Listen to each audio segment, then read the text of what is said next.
Welcome to episode 243 of Empty the Bench on the Empty the Bench Podcast Network. He's Tom Albano. I'm Nick Morgasen. Follow us on social media at ETB Sports, Facebook, Twitter, Instagram, and TikTok. Follow the Empty the Bench Podcast Network at ETB Network, Facebook, Twitter, Instagram, and TikTok. Make sure you like and subscribe to our YouTube channel, youtube.com/ETB Network. Over 815 subscribers. The march to 1,000 subscribers continues, so make sure you go subscribe. If you want to listen to us and you don't want to watch, make sure you listen on all our podcast platforms. I don't have to name them. There's a million of them, but Apple, Spotify, iHeart, you know the deal. You can find us on all audio platforms, including the YouTube premium form, which you and Zan like to talk about on Outsiders. He does. He does. You're right. Also, this show and this network presented by Playback. Watching sports is more fun with others, but we spend too much of our time watching alone. Playback is a virtual space where communities can stream live sports together with everyone perfectly synced up. Creators can hop on stage, deliver their own play-by-play analysis and commentary, and invite viewers up for Q&A. Playback makes watching sports fully interactive and a social experience. From playing fantasy sports, repping your favorite players and teams, and watching with the commentators or communities you care about. Win or lose, sports are best enjoyed together. Join our community by going to playback.tv/ETB Network to find out more, including our live stream schedule. Now, the day, full disclosure, the day we're recording this, we're a little tired. We got done doing an aforementioned Playback stream, which you guys got to see, covering the Olympics. And by the way, we could talk about this for a minute because this is the first time we're talking to our audience since the expansion of the Playback platform. Incredible. The amount of content that we now have at our disposal, being a official partner of Playback, is insane. We originally had the NBA. You and I were worried for a while because we had no idea what was coming after the NBA. And we had fun. We got all the way up to the NBA Finals. Not many people like us can say we had the ability to watch the NBA Finals and do what we were able to do. And we were left with questions about, okay, what are we going to do until next NBA season? Like, you and I were throwing around ideas for doing like a once-a-week daily show, all this stuff. And lo and behold, our good friend Brandon, who is our liaison at Playback, reaches out to us and other shows and says, voila, there's the content. Surprise! Surprise! And so now we did our first two Playback streams. Both, and I'm saying this not with hyperbole, the Olympics. Team USA basketball on the men's side. And I have to say, we had a good time doing both. Yeah, no, it was absolutely incredible. So we're going to do those 2-0 so far for the men as of this recording. We're going to try and get a women's game in. I can confirm it because I spoke to Ben. Ben Cruz waiting for the cycle. We are going to do the Puerto Rico game, which is on Saturday. Saturday morning, 11:15 a.m. Yeah, so wake up with us. Or for most people on Saturday, that's early.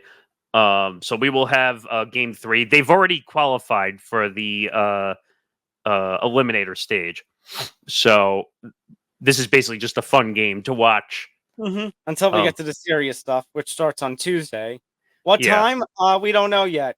It could be as early as 5 a.m. It could be as late as 3:30 p.m. Hey, everybody, get out the wheel and put all the times on it. We have no idea when it's going to be. But like I said, just make sure you join our community, playback.tv/ETB Network. We are growing. I did see some more members joining our community. The more you do, the more VIPs we can give out for people to watch along with us and to enjoy the content. And, just enjoy it. So, all right, let's get into the show. We have some good stuff this week. The MLB Trade Deadline kind of came and went, and very quietly, would you say? I mean, most of the stuff that was like really notable happened before the deadline. But when July 30th happened, I mean, we had a little bit of craziness towards that like last hour, but only a couple of really noteworthy pieces. A lot of people that we thought would move basically ended up not even moving. They ended up staying put in some of their organizations, which may not have been for the best, considering some of those places where that they are coming from. There was one big name. Well, we'll get to that, but also we have Olympics updates a ton. I started to mention it in the playback read, and also some petty drama, which I love when it comes to the sports world. And then we've got football, which this is going to be my big take of this week when we talk about I agree with you on this take. The changes to the onside kicks. Well, let's just say that rule's kind of been dead for the last couple of years. Now they're just completely digging up the dirt and burying it. So obviously we'll get into more of the NFL contracts. 2 more quarterbacks have been paid. Officially, there's one I agree with and one I don't agree with. I'll leave it at that. And then also another one where if I could curse this from happening, because when you told me, I almost blew a gasket in the process of it. Oh, you would be cursing about this years before it would happen, but because eventually something like this could happen. What are we talking about? We're talking about streaming. You'll hear it later in the show. Also, some interesting controversy in the UFC of why a certain guy was released, and I just found this really funny, by the way. Just like the rumors of it. So we'll dig into that. Have you noticed lately we've been doing some UFC, MMA a little more on here? Well, I mean, this is it's a very weird story, but let's get to the good stuff first. Let's get to the big stuff. MLB Trade Deadline has happened. A couple of noteworthy switches here and there from over this past week. Obviously, the big story here in New York, and I think the big story right now in general when it comes to the trade deadline, Jazz Chisholm Jr.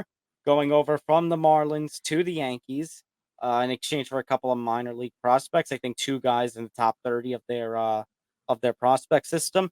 There was originally a lot of concern about Jazz Chisholm coming in from the idea of his personality and will it clash with anything going on within the Yankee system, to where he could play.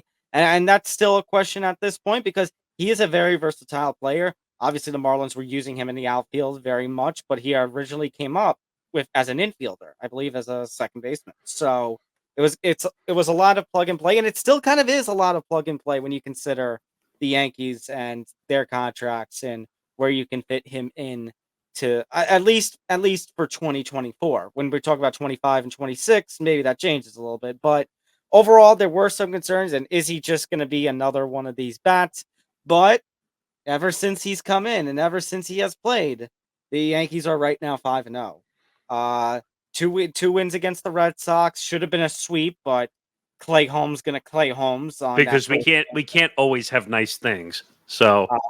But now they're coming off. They just wrapped up, as of the time we're recording this, a sweep of the Philadelphia Phillies. The best. That was a great series. It's probably the best series they've played in quite a long time, offensively, defensively. Well, and actually, I was going to connect, even though we're not going to do the story. I'm going to make a connection to this trade, though, because I still think it has to do with Gleyber Torres and how bad he's been defensively, offensively too. He's been a train wreck. But I think if we're gonna bring Gleyber up, and there's a specific reason we are bringing Gleyber up, because of some post game comments he had made recently about a reporter asked him, "Well, would you be interested? Like, if the team asks, would you move over to third base?" And he was like, "I see myself as a second baseman."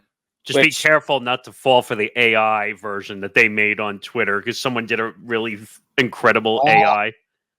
No. Was it a video or no? Or was it just a quote? I only saw the quote. There was a real quote. There was a real quote, but there was an AI that was really funny out there where basically, like, he's like, I'll never change my position and all that stuff. The quote is real. Yeah. On one hand, here's the thing. On one hand, I want to trash Gleyber and be like, when you are, be a team player, especially when in a case like the Yankees, we have just come off a month and a half stretch where it has been brutal, and you have been no exception to it. On the other hand, if Gleyber can't field balls at second base to first base when it's like right there, Why would I want him throwing across the diamond? Because, Nick, I still believe a little bit to this day, the Yankees' attempts to make Gleyber Torres a shortstop a That couple was a of years mistake. ago ruined him. Ruined him. Right. Right, because usually a second baseman doesn't have the throwing range of a shortstop. Right. Shortstop, you need throwing range because it's in the deep hole when the ground balls get hit into the deep, what do they call it, the 5.5 hole over there. Right. Then you have to have an arm. He doesn't have that arm. No. And as much as people want to crap on Anthony Volpe, Volpe's got that arm. Volpe's got the body, the Volpe's got the arm that is needed to play that position. The only thing that saves from and I do believe that Jazz Chisholm will be playing second base next season. I don't think Gleyber's coming back.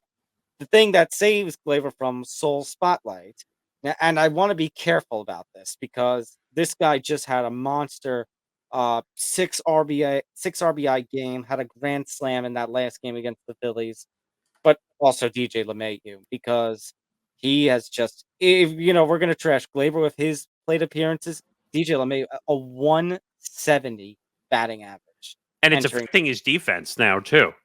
Yeah, that he is just. I mean, it's hard to imagine.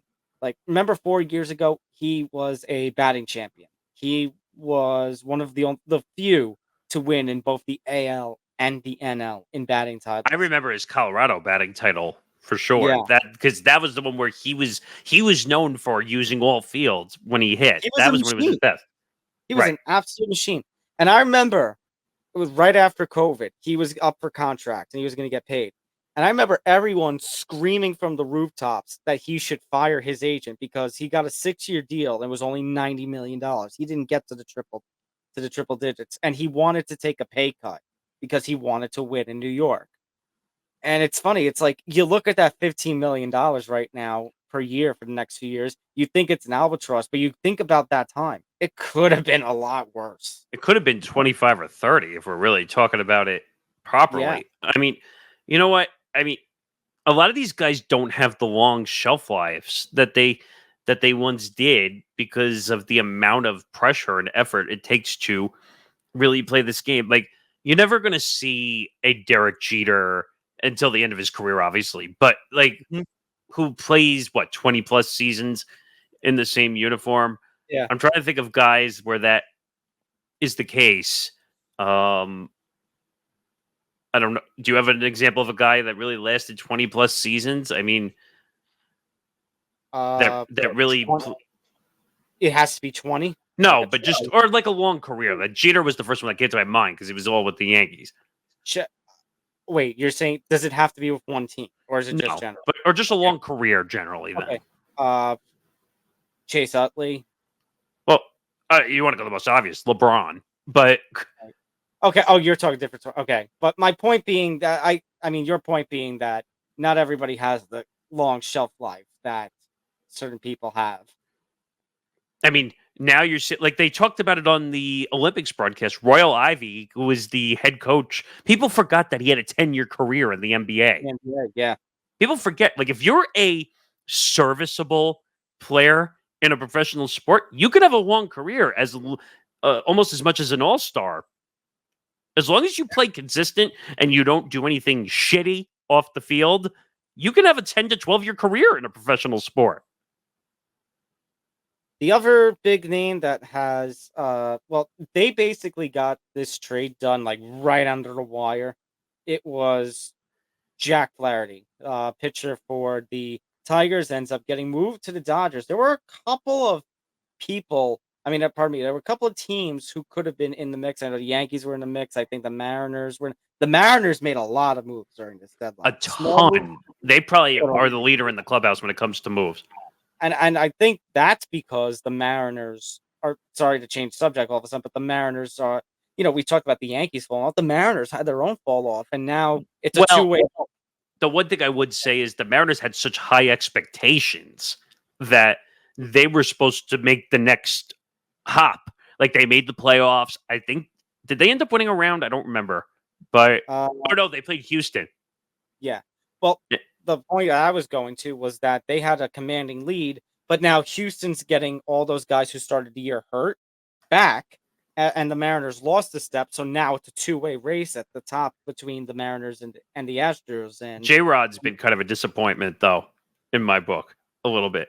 I think he only had like 9 homers going into the All-Star break. Like, you're paying this guy a shitload of money, and he's not hitting for power. Like, but basically, all of a sudden, the Dodgers came out of nowhere, traded a couple of prospects. They're number 8 in Lorenzo, and they're number 22 in Trey Sweeney, a former Yankee prospect, who I believe they moved to get Carlos Rodon. Flaherty is 28 years old, 2.95 ERA, 133 strikeouts and 106 innings, 7-5 record.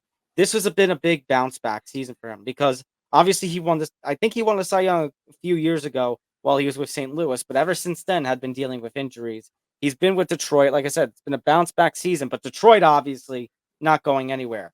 The Dodgers, their pitching has been battered. They obviously haven't had Ohtani this season because of his injuries, so he has been exclusively a DH. They lost Yamamoto. Walker Buehler's been out. Trevor May. Trevor May is out. Clayton Kershaw, they're just getting back. He's about to pitch as of the time that we're recording this. I don't think he's going to be much anyway. He's not going to, right. So this to me was a desperation move by the Dodgers that they probably did overpay if I had to take a guess. Like, because Brian Cashman, the Yankees GM, comes out and claims that they were not going to pay the Dodger price.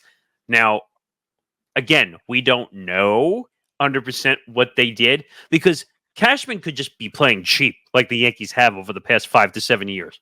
I mean, they ended up getting Angel De Los Santos and Thomas Balboni Jr., a couple of minor league bullpen arms. Actually, pardon me, De Los Santos is a major league bullpen He's a major league arm, yeah. And they sent Brandon Lockridge, who's a AAA outfielder, over. But like I'm kind of alluded to you, Nick, before we started recording, the Yankees have just so many outfielders in their minor league system that I mean, this is silly. If you're telling me that's what they gave up, that's not the issue of overpaying. Now, let's talk about the Athletic report that came out that basically the Yankees were not happy with certain medical records of Flaherty's, and the big claim as of this point is that Jack Flaherty had received 2 cortisone shots in his back during this season alone, which has sparked concern that maybe his back would give out before the end of the season. Yeah, that's a problem. I had said to you that 1 is an issue most times, and they say you can only get 2 in like the span of like a month or 2. And then you have to, first of all, cortisone is not good for the body. Like, unless you're in like desperate, like leaning over pain where you can't walk, that's the only time you're supposed to get a cortisone shot. And the more you do it, the more you're actually damaging the body when you get more cortisone shots. I'm not a doctor, but I just know from the fact, because I've seen people get cortisone. Like, it's a simple fix. It's not meant to cure. That's not what it does. So, like, I understand if the Yankees are claiming because of injury history that they didn't want him, that's one thing. But don't come out and tell me that you couldn't match the price of the Dodgers. Come on. The one that bugs me, Nick, the one that bugs me more is Tanner Scott. Padres acquiring Tanner Scott, because you talk about a big bullpen piece. I think he was a big bullpen piece. He's got 18 saves, 1.18 ERA, 53 strikeouts. Yeah, that's an issue. I'll give you one more. Peter Fairbanks. The Yankees could have had Peter Fairbanks, and they just didn't do it. Well, in all fairness to the Yankees, the Fairbanks never got moved. They were in on Yandy Diaz. I think the Mariners and Astros were in on Yandy Diaz. Yandy never ended up getting moved. And that's the problem. It was like the trade deadline. There were a lot of pieces that people thought were going to get moved that didn't, which is why you kind of see some of those insiders on MLB Network calling this basically a flop, because Screwball of the Tigers, he never ended up getting moved.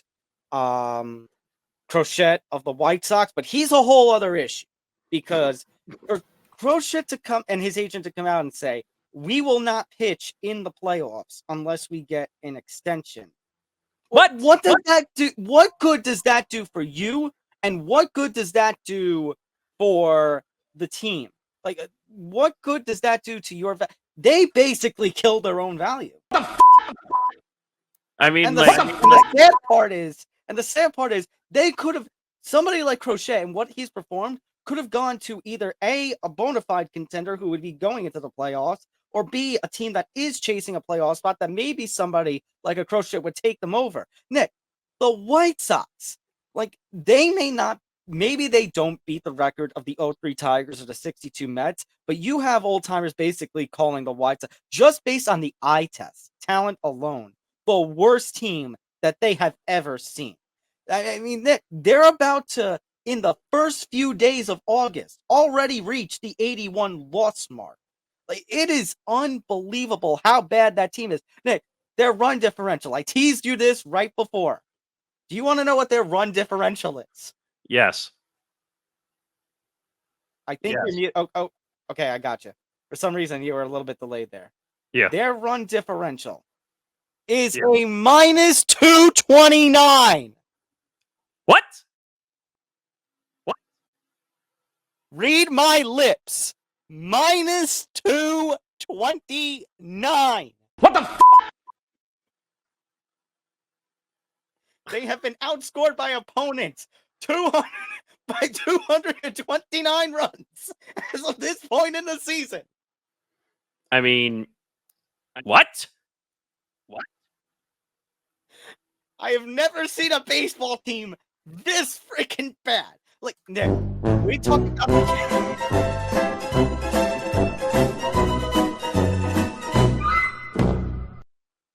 about the 2018 Orioles. We talk about the 2003 Tigers. Just going off of our childhoods alone. We obviously were not alive for the 62 Mets. But, oh my God, I feel like this team is worse. And actually, you know what? It reminds me of that reminds me to bring up, this is going to be our last point here, but the Jeff Passan tweet I told you and Zan about during the NBA stream, just to show you like how bad the White Sox have fallen off. In 2020, there was a lot, and I mean a lot, of hype around the White Sox that after a little bit of what do they call it, growing pains, that they would be able to recover. Just imagine that basically they talked about all the players that were under control. And then all of a sudden, like, hey, you got all these guys under control. Remember, it was like Madrigal and Yoan Moncada, Luis Robert Jr., who also didn't end up getting moved. All these guys are under control throughout the 2020s. Like, oh, the White Sox could turn into something great. They could turn into an AL Central powerhouse. Not anymore. I mean, yeah, the White Sox are a crappy organization that don't know how to be run. I think they were another Jerry Reinsdorf mess, to be honest. But I don't know. Holy shit. I mean, the White Sox are at the 81-82 loss. Like, they're guaranteeing that they're going to be under 500 in August. I mean, like, holy cow. Like, I don't know. It's bad. Yeah, it's bad. But yeah, I mean, deadline, give or take what you will. I mean, I wish we would have had more help with the bullpen. Maybe we're underrating Leiter Jr. and company, but you know what? So far, so good for the Jazz Chisholm era. A few games in. So right now, like I said, he's a younger version DJ LeMahieu. That's where his role really fits. And I think it's going to be a good one. He reminds me of, like, when you look at fantasy baseball and you see the second base outfield designation on a player. That's who he is. That's what he literally is. He could literally play any position, quite literally. Even third when you ask him to. Mm-hmm. Let's go to some basketball talk, or specifically, let's go to some Olympics talk. We only get to do it every so often here on the ETV Network. Olympics update. So, as you mentioned earlier, Nick, Team USA 2-0. They are moving on to the knockout round. Who we're going to face, we don't know yet. They've got Puerto Rico on Saturday, which is a nothing game because Puerto Rico's 0-2, so they're going to be eliminated. U.S. is going to move on. The big one on Saturday is going to be the Serbia South Sudan game. That's going to be the winner go home. But the big talking point about the Olympics and the basketball is this whole thing with Jayson Tatum, and we'll throw Joel Embiid in there too. It's because Steve Kerr, head coach of the Warriors, head coach of Team USA, made the decision. Now, let's be clear. When you have the amount of all-stars like you have for Team USA, it is a very difficult decision to how you're going to piece everybody together. It's like putting together the lineup for the All-Star game, except this actually has stakes to it. So Steve Kerr made the decision on Sunday for their game against Serbia to make Jayson Tatum of the Celtics a healthy scratch. He did not play the game at all. And that's when, now keep in mind, we didn't know originally he was a healthy scratch and he wasn't going to play. And by halftime, there were reports going around that is he sick? Was there food poisoning? Because food poisoning was making its rounds in Paris around the team. Yeah. And so we were all, so it was the two of us and Ben on Sunday. We were all very concerned about like what's going on here because like why is he not leaving the bench? Why is he not taking the warm-ups off? Like and it was like, you know, and this is already coming off a time where we're like, yeah, it's great to have Tatum and White from the Celtics, but Jaylen Brown, who is an MVP now, did not even get a chance at becoming a member of the roster. And Joel Embiid, all I can say, Nick, is I do not want to see Joel Embiid on this court for the rest of the Olympics. Because I don't blame you. You want to talk about cold. That man was cold as the Antarctic. And he was getting booed. Now, let's be clear. He wasn't specifically getting booed for his play. Oh, no. He wasn't getting booed for his play, even though he could have been. He was getting some for that, but he was getting booed because he could have been a member of Team Cameroon, but he wanted to join Team USA. So the French, because Cameroon is a country with some French background to it. French connection. Yeah. Yeah. Obviously, the people of France were not very happy of that decision. So I mean, I don't blame them because that's a big name that they could have had in the roster. But you know what? I mean, when looking at this whole scenario, I'll start with Jayson Tatum. So you started to say it. There are 12 All-Stars. All-Stars. When we say All-Stars, every player on this team is an All-Star in the NBA. You don't see that very often across any professional sport or even for the Olympics. Even FIBA, when we competed in that, is all stars. Like, and you have to remember, in the NBA, it's 48 minutes. In the Olympics, it's 40. You have 8 less minutes. That makes a significant difference. They could have gotten in 2 more players with an extra 8 minutes because it's more real estate to cover. But the memes were just incredible. The tweets were just incredible when it came to, all right, Jayson Tatum, how many are you getting the Gatorade and towels double on the bench over there? Like, and like, it was all funny and fun and games. But like, when you have someone who's probably, if not the top 5 or the top 2 or 3 players in the NBA right now, is sitting on your bench and not moving. And then we saw reports from Keith Smith, who we know well from the show, was saying that, he's sick. Or I'm like, but that didn't seem right. Because if he was sick, maybe he wouldn't be on the bench there at all. So then we get the reports after the game that Steve Kerr says, he's a healthy scratch. It was basically a calculated effort against Team Serbia, who's a bigger team. Right. And I get it. I mean, Team Serbia has Jokic, who's now a 2-time league MVP and is one of the faces of this league. But he had the big game. Yeah, but Steve Kerr admitted afterwards. He's like, I feel kind of stupid, honestly. Well, if you feel stupid, why'd you do it in the first place? Is my question. But he did make the correction in the South Sudan game. Jayson Tatum did play. Joel Embiid, he was the one who was setting the records on the bench for Gatorades handed out and towels handed out. But here's the problem. So Tatum's in the starting lineup and scores 4 points on 17 minutes played, 2 of 4 from the field, 0 of 1 from 3. Didn't really do much. So was it really that much of an improvement? I don't know. So so you and I and Zan are watching the game, and you can tell right away I had concerns Yeah. with the US.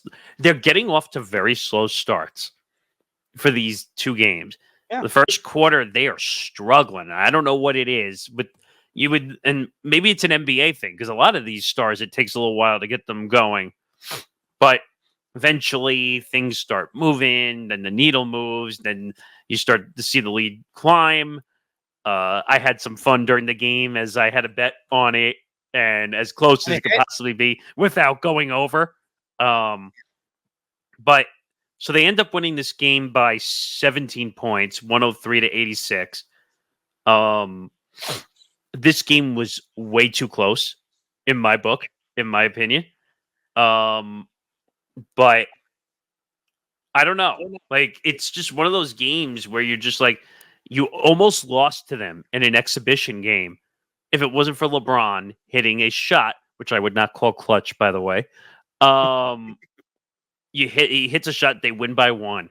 And now you're like, oh my God, are they really going to have issues with South Sudan going forward? And South Sudan gave them a run for their money, like, and kept it. I think they got it down to 10 at one point during the game. And but that was as low as they got it. They couldn't get it down anymore. This second game against South Sudan, the one that actually mattered, they were out to prove. Once they started to get their groove going at the end of the first quarter, they were out to prove that they. And it's weird because people were saying, "Oh, do they have to be worried?" I'm like, "No." I said that was an exhibition game. I think, Nick, this is more a matter of, and I said this on the stream.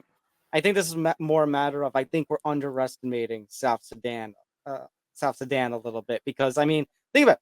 They just eliminated Puerto Rico. I mean, Serbia eliminated Puerto Rico, but they gave Puerto Rico a loss. They've been competitive with the USA now for 2 games. You know, I'm interested to see what they do against Serbia. Will they win? I don't know, but it's going to be entertaining. It's going to be entertaining if they give Serbia a run for the money. I will say that South Sudan probably has the least amount of resources out of all of these teams. They do. They mentioned Luol Deng, the Bulls legend, was. I had mentioned during the stream that Luol Deng essentially funds the South Sudan Basketball Federation out of his own pocket. Right, but they mentioned on commentary they were training in Bermuda. Yeah, which made no sense whatsoever. No, because of the lack of resources. And well, yes, but I'm just saying, like, you're all the way on the other side of the world, so to speak, practicing. But South Sudan doesn't even have like really big names to play off of, and that's the issue that they're going to have. Like, they're going to have to do, as they say, what the Yankees needed to learn, the homegrown situation to really make that team grow. The next man up. Right. So I give them credit for the effort that they put in, but it just was not enough. And it was never going to be enough because Team USA comes to play once the bright lights are on. And speaking of coming to play when the bright lights are on, let's talk about this next person, Simone Biles, who is now, Nick, if you didn't think it was before, you can't be denied now. She is the greatest American gymnast that there has ever been. It's not even a question. Like, and give her credit because publicly she came out in between appearances at the Olympics and took off because of her mental health situation. Now, part of it, I think, has to do with the unfortunate situation we talked about over the couple of years ago with the Nasser situation. But at the same time, I think she was just fighting her own mental health demons at that point. And they're young. And the thing is, like, this you mentioned that kind of situation. You know, like, there is, I think, very few, if not no, greater redemption stories than what we have seen here with Team USA, and just how great that they have been, how great they've been on the women's side, how dominant they've been, that they're all winning gold, and even the men's side, how great they're performing over there. The gymnastics teams have done fantastic, and the women especially. Like I said, Simone Biles can be no question; she's the greatest gymnast of all time now. And just let's go to that petty drama that you talked about because we're already over a half hour into the show. Yeah. So what's her name? MyKayla Skinner? MyKayla Skinner. just making. She was part of that big gymnastics team, like '08 when they had her and Simone when she was younger. Like that was the dream team of the gymnastics way back when. And I want to give respect to MyKayla on that, but to outright just completely disrespect the current core right now, I think is just so out of. It's unnecessary. It's petty. That's what I said before. Yeah. And you know what? And the reason I jokingly say like I love the petty drama is because it's the dumbest shit that we get arguments between these athletes, including Olympians, because there always seems to be drama. And to get into part of it, so Simone wins a gold medal for the Team USA gymnastics this year, and basically what happens is she refers back to a Instagram post or a tweet. I think it was an Instagram post that basically, and I have the quote right here, and it says, this is MyKayla's tweet. Besides Simone, I feel like the talent and the depth just isn't like what it used to be. Skinner said in a since deleted YouTube video, and that always gets me angry. But no, but it's not even a deleted tweet. It's a deleted YouTube video.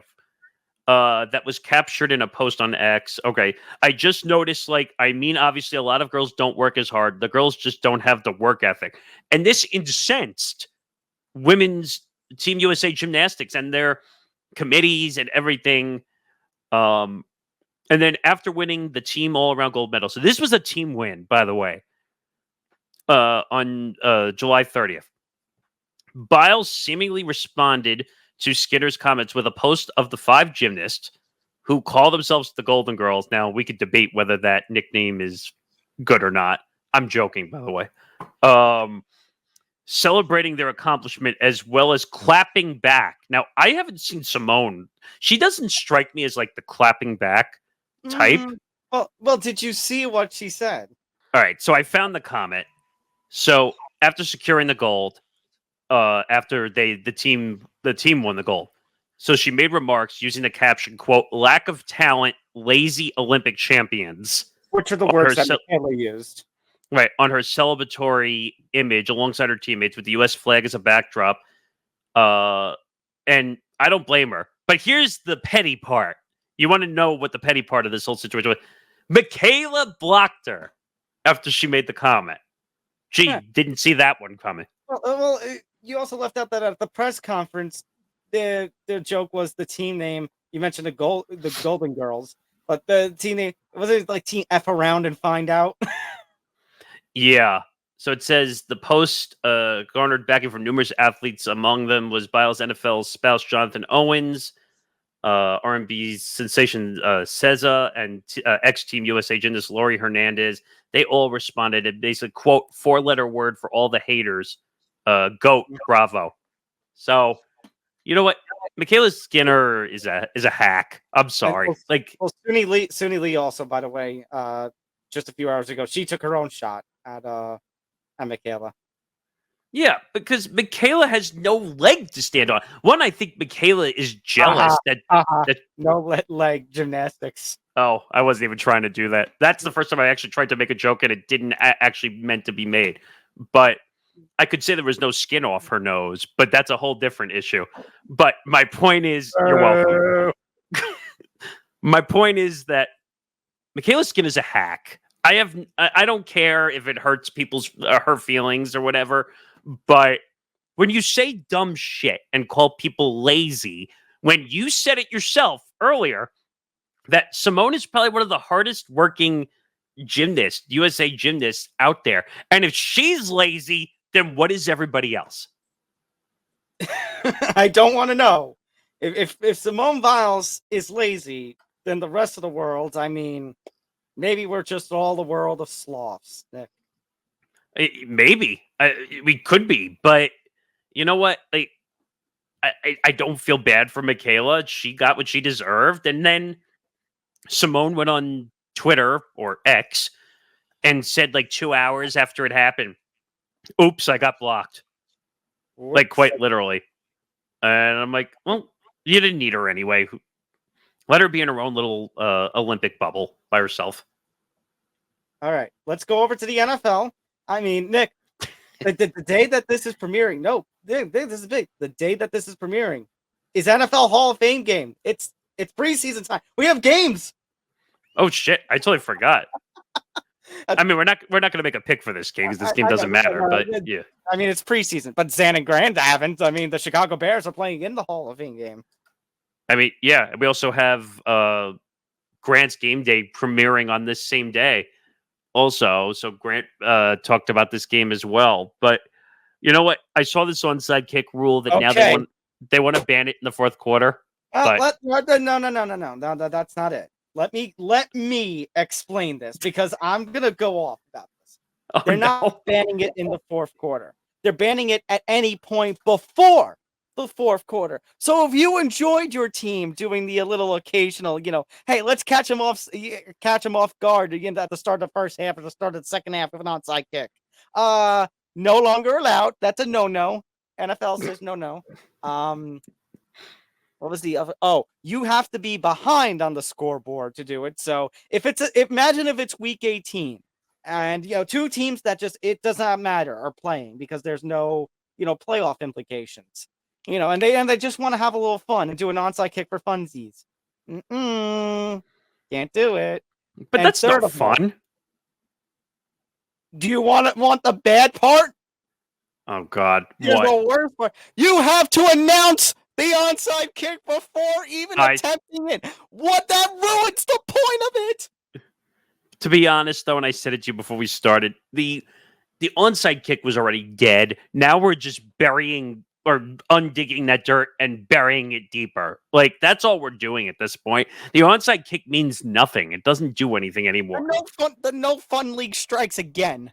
The no fun I get the flack and the crap that the USL gets, Nick, but I remember 4 years ago, before the pandemic, we had the launch of the second XFL, and we were going nuts over. Do you remember that they eliminated the field goal and it was 1 point conversion, 2 point conversion, and then the 3 point? And we're like, this is great because it's emphasizing offense. It's leading to it's fun scoring attempts. It looks like the NFL is trying to take all that fun out of the comeback. Here, wait. Can I put the banner up again? Okay, yeah. Oh, yeah. You haven't done it in a long time. If it's the one I'm thinking of. This one. The Ginger Hammer strikes again. First time this year with the NFL officially being back on the day that this is premiering. And Roger Goodell strikes again. How? I mean... How? Like, come on. I know they're going to make an argument about injuries or such, but like they did with the kickoffs, but come on. This is stupid. I'm going to give you the rare double banner. Roger Goodell is a greedy pig, too, because this all has to do with because they're going to claim, oh, well, the players might get hurt and we don't want to do it and blah, blah, blah, money. So you get the rare double banner. I'm sorry, what did you say? Yeah, exactly. Well, good transition point. Good jumping off point. Speaking of money. Oh, no. Jordan Love. So this is an update to a story we talked about last week. A couple of days after episode 242 dropped, Tua blinked, got a 4-year, $212 million extension. To which then Jordan Love then received a 4-year, $220 million extension. So therefore, your winner and the new highest paid quarterback in the NFL right now. I mean, this is insane. No. Isn't it still Mahomes? It's always going to be Mahomes. Mahomes is a $500 million contract. I mean, okay, so maybe the new highest paid outside. Patrick Mahomes is in a class of his own. Oh, Patrick Mahomes is in the NFL quarterback money bubble by himself. I mean, it's like when you're ranking. It's like when you're ranking backer of baseball characters. You have to put a tier. You have to put a tier for Pablo by himself. Yeah, or Kenny G in basketball. I mean, like who can shoot full court shots and make them all the time. But I know that was weird transition with backyard and basketball and baseball. But my point is that looking at these quarterbacks, Jordan Love, I understand it more than Tua. Okay, I disagree. I have it Okay. the other way around. You go first. You go first. So Jordan Love, I get it. One less injury history, number one. Um, I think he will eventually grow into a top 5 quarterback for most of his career. I think he's shown some promise. He dismantled the Cowboys in the playoffs, which is not an easy task by any means. Excuse But me, are you talking about a Cowboys team that hasn't gone to a conference championship in how long? no, but that's a big task to take down the Cowboys. How about It's a them lot of Cowboys? You did it, not me. Uh, No. but my point is, like, we've seen him on the big stage and actually perform, and that's a big thing. What have the Dolphins done in the last 30 years? Okay, and now here's where I'm going to counter you. I understand, like we talked about last week, with Tua's concussion history. But I want you to think about the teams and where they're at right now. The Packers could be good, but right now, in my eyes, that division, the Lions are the clear number one. And at the risk of Zan and Grant and Brett killing me, I'm not exactly completely sold on the Bears right now. I'm not sold on I the agree Bears. with you 100%. And here's the problem with it. Tua, this last season, had a comeback season for the ages, being the passing yards leader. Jordan Love just had his legitimate first season in the NFL. He has been setting behind for 3 years somebody that you're familiar with. Oh, what's his name? Oh, actually, I have a sound for that. Mm. So to me, they're willing to pay him more than Tua off of one good season. What is to say that Jordan Love is not going to drop off, come back up to earth a little bit after the season? I'm not saying he doesn't have talent, but like, look at the team around him. I like Romeo Dobbs, but is he gonna Well, they be just got what's his name, the running back from the Raiders. Also, Josh Jacobs? But that's because they lost Aaron Jones to their fellow division rival in Minnesota. but I think Josh Jacobs is a better fit actually than Aaron Jones. I think he could do more things. I think he could spread the field a little bit more. But this is my point. I think right now the Packers and the people around Jordan Love, it is such a risk right now that you have to pray with this contract that your extension that you're giving that everything is going to play out. It's now the Packers' responsibility to build a team around Jordan Love that can succeed. And right now, like, Well, do I think they'll Watson be? is their top target, I would say for Do I sure. think do I think they can be good? Yes, but the word is can be. Like I said, after the run the Lions had last season, they have a challenge in front of them with what Caleb Williams and what the Bears have been trying to build, giving him Keenan Allen and DJ Moore as 2 receivers, plus Rome Odunze as a wide receiver 3. That is a solid. I know Keenan Allen is the injury, DJ's questions. That is a solid combination. Like, the Packers have a lot to battle with. Now, that's not to say that the Dolphins don't, but it goes back to what I said last week. The Pats have completely fallen off. The Jets, there's a lot of questions around regarding the health of Aaron Rodgers. but they are somebody where if the cards play right in the Jets' favor for once, they are a threat. And the Bills, I mean, Josh Allen's always going to be a threat, but I'm not sold on the receivers they have now after losing Stephon Diggs and after losing Gabe Davis, even though Gabe Davis kind of fell off last season. Well, he had the injury issues too, right. But yeah. So my point being that with the Packers, it's going to be a little bit of rough right now with the NFC North. With the Dolphins, right now is the time to strike. Now is when you can win the AFC East. So at this point, I understand giving Tua the contract.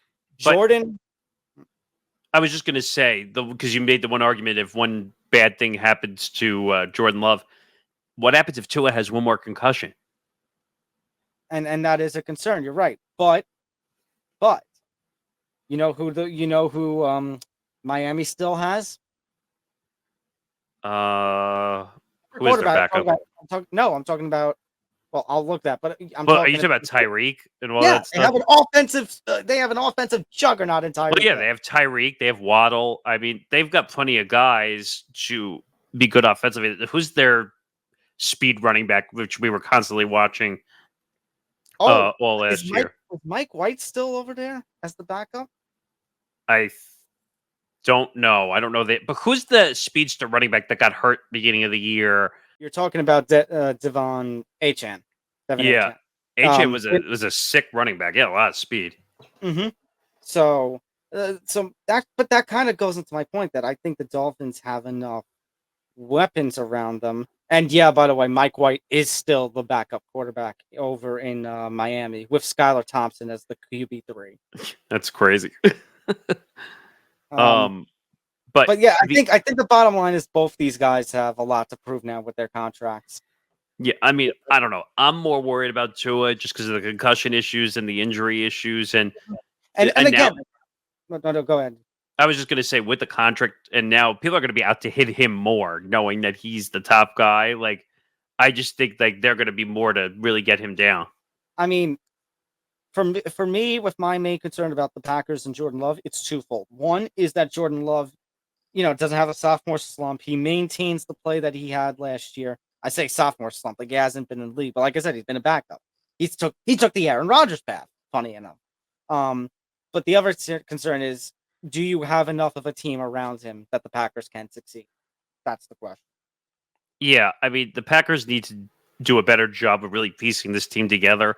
Because that was always a concern. Now, granted, Aaron Rodgers' contract while he was over there didn't help things, but that was a concern when Rodgers was over there, not building the team around him. Right. I mean, like I said, though, the Tua thing with the concussions is a concern to me. And we'll have to see how that really plays out and see if it doesn't cause issues for the Dolphins because the cap hits are insane on the Tua side. So they're locked into him for the next 3 to 4 years. And they better come through if that's the case. Yeah. All right. Let's go over to this story because I know how much this grinds your gears. So this isn't going to happen. I think the NFL media rights are not up for like 6, 7 years, maybe 8. But at this point, a report came out very recently. Amazon might be interested a little bit if they could maybe get the exclusive rights to a Super Bowl one of these days. I don't know. I don't really see it. I mean, I just don't see. And again, you know what? I was going to go to Roger Goodell's A Greedy Pig, but then I realized Amazon is paying more than everybody else. Yeah. The only thing that may prevent me from saying, like I want to believe it on one hand, but on the other hand, the Super Bowl is consistently, year after year, the most watched television program. Yeah, it's one of the most watched television programs in history. Like I said, year after year, people watch it, and it's always at the top. And that part of that's because it's on local channels. It's not exclusively on cable.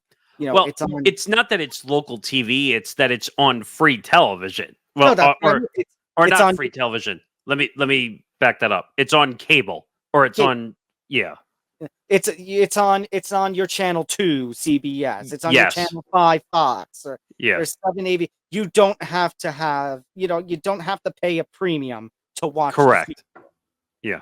So that's the thing. It gets most eyes on the NFL product, and that's what the NFL wants. Now, Can I give you an example? And I'll let you finish that point, but let me give you an example that might hit home a little bit more, at least from my radio nerdy side point of view, is take when Howard Stern left from FM radio. He was syndicated, but he was on FM radio, and all of a sudden Sirius XM, Sirius at the time, calls and says, "All right, Howard, we want to sign you for $500,000 contract, by the way. Billion, excuse me, $500 million contract. But you're going to satellite, which means no more FM listeners, no more getting the audience demos because he was getting like 20 million people listening constantly. The number was cut by like 4 or 5 times because what do you think the natural response is when you go from FM to satellite radio? No, you're going to What lose what all those listeners. you have to pay for it. And That's yet, that's right. the first response people are going to say. And that's why I'm like that's why I'm battling, because on the other hand, like you kind of alluded to, Amazon could probably outbid ESPN and Oh, Disney and it's not NBC even Universal. close. They It's could not even run close. laps around it that the NFL might have to say, we're never going to get this kind of payday for the Super Bowl again. It's not even close. Like Amazon's already blown out the room paying $11 billion for 11 years on Amazon. No one's paid that type of money. Like, if you, I don't know, the NFL is going to have to battle the old Roger Goodell was a greedy pig syndrome to figure out if they really want to do this and make it worth it. But I'm telling you, considering the owners and considering the stakeholders in the NFL, they may tell him to do it. They may. Well, then they got to be prepared that they're going to accept. Well, I should know this already and not be naive about it, but they're going to be prepared to accept money over fans, which they're already doing because they're already accepting for Amazon with exclusive Thursday nights. But it goes back to what I said, I think it was last week. I think if there's one streaming platform that you want, of all the streaming platforms, when it comes to a show of any kind going to streaming, the one you want to hope that it goes to is Amazon, because number one, I don't think Amazon, correct. I'm not the biggest streaming watcher, so people can correct me if I'm wrong, but Amazon, don't have the issues like with Netflix where they're just going to remove things at will. At least not as bad as Netflix. So, and number two, it goes back to, like I said last week, I bet people have Prime anyway because of everything that comes with Prime. So you add Prime Video into it.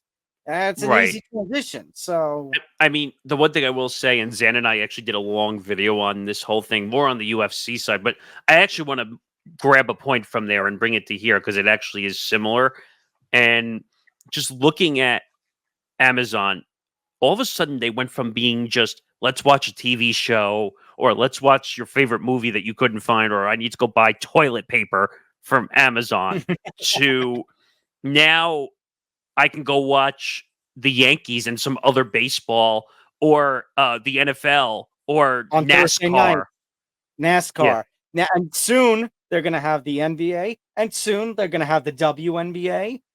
They are becoming a juggernaut.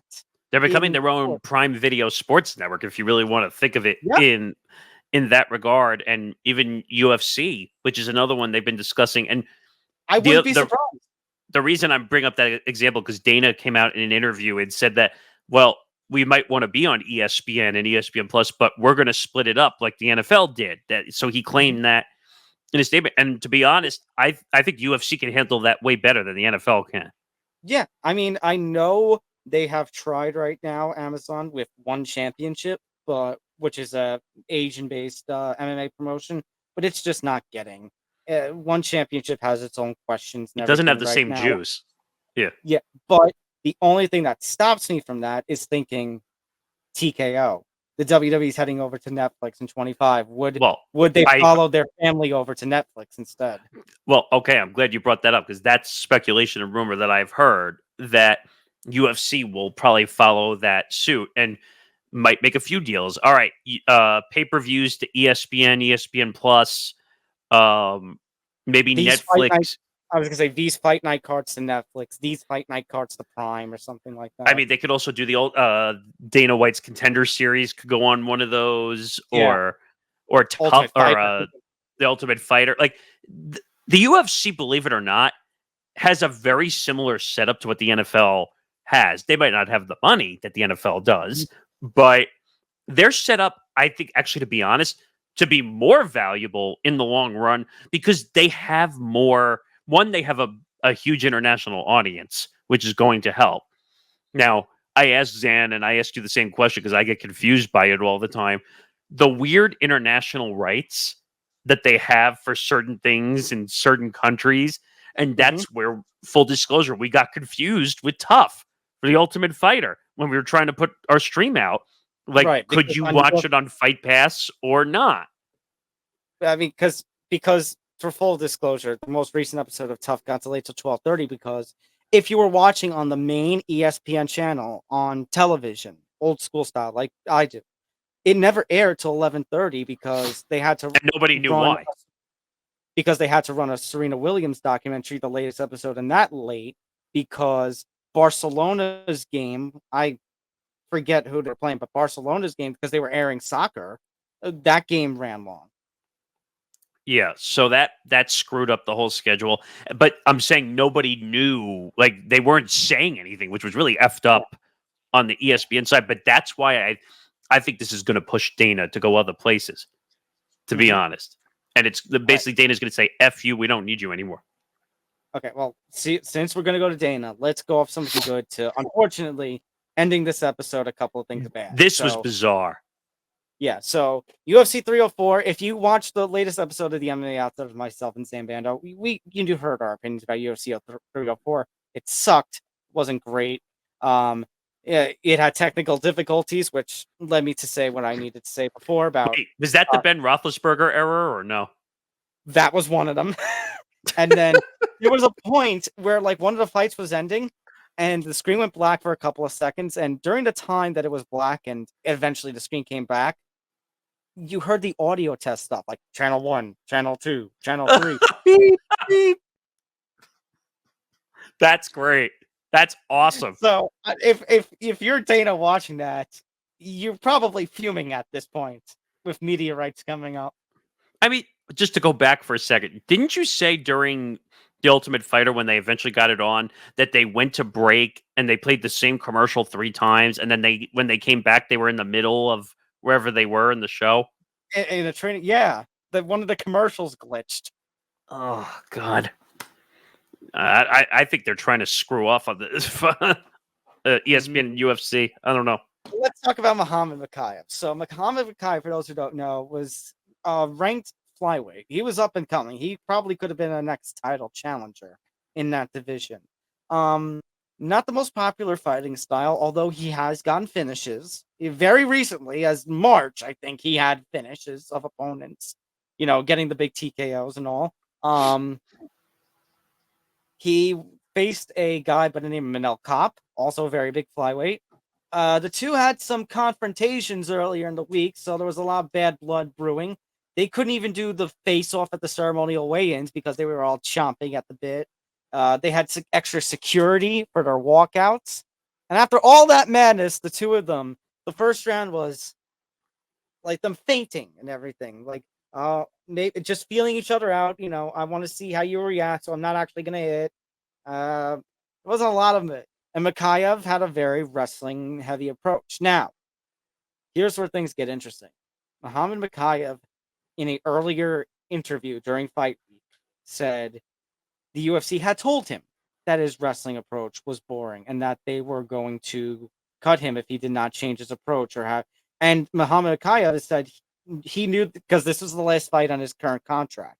So he said, he wants a title shot next. So it's like, okay, then logic would dictate you get a finish here so you get the next title shot.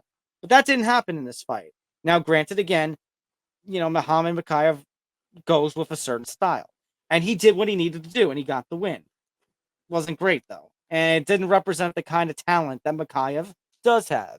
And the UFC opted to release him. And Dana at the post-fight press conference said, well, the PFL's got a great guy now, a great undefeated guy. So best of luck to him. That they had no interest, which is very, very bizarre that they're going to cut him right then and there. There came a report that maybe he had some interactions with the PFL for contract negotiations while still under. But they weren't confirmed, right? They were debunked. Okay. They were debunked. The reason I throw that in is just so people understand, like, that this never actually happened. Dana made a claim that never actually happened. No, that wasn't Dana who made the claim. That was Ben Davis. Oh, okay. But basically, you had heard that on the MMA Outside because we talked about the possibility. But in the time since that show was recorded, that has been debunked.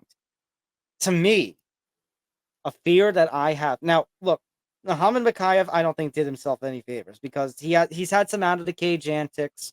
And on one hand, you can say, Connor and the stuff with the Dolly and Brooklyn, Masvidal with the number 3-piece and the soda with beating up Leon Edwards. Neither of them got punished for anything, and this guy's getting cut. So it is hypocritical. I don't think Mokaev did himself any favors because he doesn't have the star powers them, and here he is sparking fights and causing trouble outside the cage. And he doesn't have maybe the greatest of character, at least from those incidents, and some others have said. So maybe business-wise wasn't a good move, but to cut one of your top 5 flyweight prospects, who was going to get a title shot potentially next, and Nate Maness, who is another flyweight fighter, ended up getting released, and he had a pair of finishes and stuff, and he was told his fighting style was not exciting, and that's caused outrage. To me, at this point, Nick, and this is not the first time Dana and company have tried this, they may cut the whole division, I think, at this point. Well, I don't know. And I guess talking about more of the next point, because I have an opinion more about the banner below it, which is Dana was very pissy at the press conference. I think part of it was I think you're being nice. He was pissy about. I guarantee you, he was pissy about Bilal Muhammad winning. Did you see his face when he strapped the belt around him? Yes, absolutely, I did. Like, he was pissed off. But I don't know. I kind of find it obnoxious and disrespectful what he said at the podium afterwards, that these guys were not trying hard whatsoever, and I'm never gonna give the incentive bonuses to that level.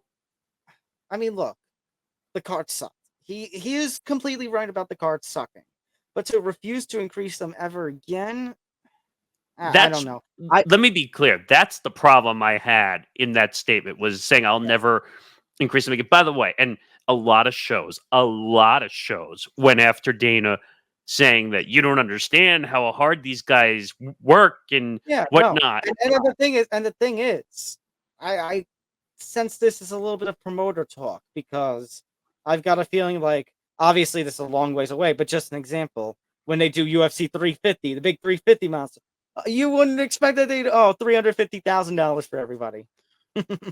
That would be insane, by the way. But I know. But my point being, well, and here's where a couple of people, because we haven't done anything about this just yet, because obviously the episode is aired already.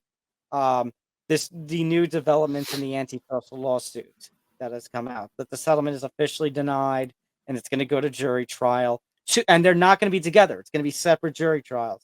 Wow. I'm wondering if maybe he had a little inkling on something going on, and now the UFC's got to protect the money somewhat until this case ends. They might lose this one, actually, now that I think about it, because if they're not paying proper whatever to the fighters and whatnot, they're gonna have to own up to that. It's gonna be interesting. So a lot to figure out. With it's not a great week for the UFC. Let's put it that way. Not a good week at all. You remember when we talked about the NFL lawsuit? They're dealing with the Sunday ticket lawsuit, which actually had a reported outcome that the judge said, well, you're gonna have to pay out I think it was 7 or 8 billion, and then according to law it gets tripled, which I didn't understand why, because they were mistreating the subscribers to Sunday Ticket. What is with these leagues and these promotions and all this stuff that are greedy as fuck when it comes to money and not treating people properly? That's what I don't get. Well, we've treated you properly with about 70 minutes of content. So this is pretty good considering the amount of stories we had. Yeah, thank you all for tuning in. Make sure to hit the like button, subscribe, hit the notification bell. Again, make sure to go to youtube.com/ETV Network. Hit that subscribe button. Help us continue our climb up to 1,000 subscribers. Follow us across social media, Facebook, Twitter, Instagram, and TikTok at ETV Sports. Same for the network at ETV Network. Go to etvpodcast.com for more information about the network, plus all those great blogs that's coming out from Zan and Grant and Company. If you can't watch us on YouTube, make sure to take us on the road with you wherever you get your podcasts. And of course, shout out to our friends over at Playback. Make sure to tune in this Saturday with Nick and Ben for Game 3 of Team USA's men's basketball team journey as they take on Puerto Rico in their final game before they go to the knockout stage. Yeah, it's going to be a good one. I mean, it also helps that they're automatically in, so it's more for fun watching this game rather than the sweat. Mhm. But basically, I'm looking forward to it, and the more of the content we have coming to Playback. So as we get closer to the NFL season, hopefully that'll be soon. College football, obviously, which Zan was talking about, and I'm sure we'll try to do some college football too. So just looking forward to the Playback platform. But for Tom Albano, I'm Nick Morgasen. This has been episode 243 of Empty the Bench. Good night, everybody. We'll see you next week. See you around.